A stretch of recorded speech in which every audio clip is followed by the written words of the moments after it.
السلام علیکم معزز ناظرین، اگر آپ ہمارے چینل میں نئے ہیں تو ہمارے چینل کو سبسکرائب کر دیں تاکہ ہر نئی آنے والی ویڈیو کا نوٹیفیکیشن آپ کو ملتا رہے۔ رب ذوالجلال نے ارشاد فرمایا، اللہ تعالیٰ یہ چاہتے ہیں کہ تم سے گندگی کو دور کر دے، اہل بیت اور تم کو پاک کر دے۔ اللہ تعالیٰ نے فرمایا، جو شخص اللہ تعالیٰ کے شاعر کی تعظیم کرتا ہے پس یہ دلوں کے تقوی میں سے ہے۔ یزید بن حیان کہتے ہیں کہ میں اور حسین بن صبرہ اور عمر بن مسلم حضرت زید بن ارقم رضی اللہ تعالیٰ عنہ کی خدمت میں حاضر ہوئے۔ جب ہم ان کی خدمت میں بیٹھ گئے تو ان کو حسین نے کہا، اے یزید، آپ نے بہت سی بھلائیاں پائیں۔ آپ نے حضور صلی اللہ علیہ وسلم کی زیارت کی، آپ صلی اللہ علیہ وسلم کی باتیں سنی، آپ صلی اللہ علیہ وسلم کے ساتھ غزوات میں شرکت کی اور آپ صلی اللہ علیہ وسلم کے پیچھے نمازیں پڑھی۔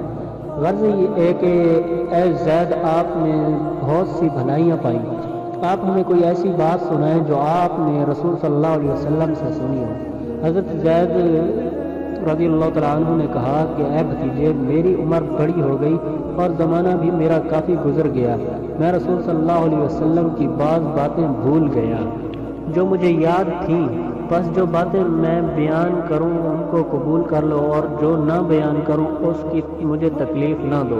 پھر فرمایا، ایک دن رسول صلی اللہ علیہ وسلم مکہ اور مدینہ کے درمیان خم نامی چشمہ پر خطبہ دینے کے لیے ہم میں کھڑے ہوئے، بس آپ صلی اللہ علیہ وسلم نے اللہ تعالیٰ کی حمد و ثنا بیان فرمائی اور واعظ و نصیحت اور تذکیر فرمائی، اور پھر فرمایا، اما بعد، خبردار اے لوگو، میں انسان ہوں، قریب ہے کہ میرے رب کا قاصد میرے پاس آئے اور میں اس کی بات مان لوں۔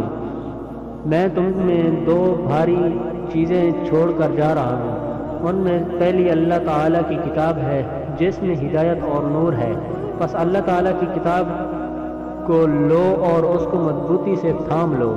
بس آپ صلی اللہ علیہ وسلم نے کتاب اللہ پر عمل کے لیے ابھارا اور اس کی طرف ترغیب دلائی۔ پھر فرمایا، دوسری چیز میرے اہل بیت ہیں، میں تم کو اپنے اہل بیت کے سلسلہ میں اللہ تعالیٰ سے ڈراتا ہوں۔ حسین نے کہا، کیا آپ کی ازواج آپ کے اہل بیت نہیں؟ تو زید نے فرمایا، آپ کی ازواج آپ کے اہل بیت میں سے ہیں، لیکن اہل بیت سے یہاں مراد وہ ہے جن پر صدقہ حرام کیا گیا۔ حسین نے پوچھا، وہ کون ہے؟ زید نے کہا، وہ اولاد علی، اولاد عقیل، اولاد جعفر، اولاد عباس ہیں۔ کیا یہ تمام وہ ہیں جن پر صدقہ حرام ہے؟ تو زید نے کہا، ہاں۔ مسلم ایک روایت میں یہ الفاظ ہیں کہ الوان، کہ میں تم میں دو بھاری چیزیں چھوڑے جا رہا ہوں، ایک ان میں کتاب اللہ ہے اور وہ اللہ تعالیٰ کی رسی ہے، جس نے اس کی پیروی کی وہ ہدایت پر ہے اور جس نے اس کو چھوڑ دیا وہ گمراہی پر ہے۔